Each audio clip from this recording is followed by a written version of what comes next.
નકલનો ચાલી રહ્યો છે ખેલ। બજારમાં કંઈ પણ ખરીદો એકવાર ચેક જરૂર કરજો।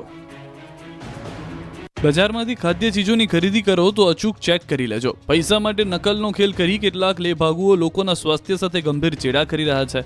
અરવલ્લીના ભિલોડાથી આવા જ એક નકલનો ખેલનો પર્દાફાશ થયો છે। ભિલોડામાં શંકાસ્પદ ઘીનો મોટો જથ્થો પકડાઈ પાડ્યો છે।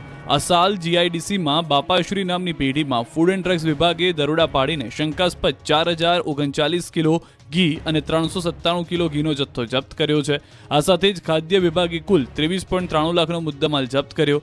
ખાદ્ય વિભાગના મતે ઘી અને માખણનો જથ્થો શંકાસ્પદ છે અને તેથી જ ફૂડ એન્ડ ડ્રગ્સ વિભાગે કુલ 7 નમૂના લીધા અને નમૂના તપાસ માટે ગુજરાત રાજ્યની ફૂડ લેબોરેટરીમાં મોકલાયા, જ્યાં નમૂનાના પરિણામોના આધારે આગળની કાર્યવાહી હાથ ધરાશે।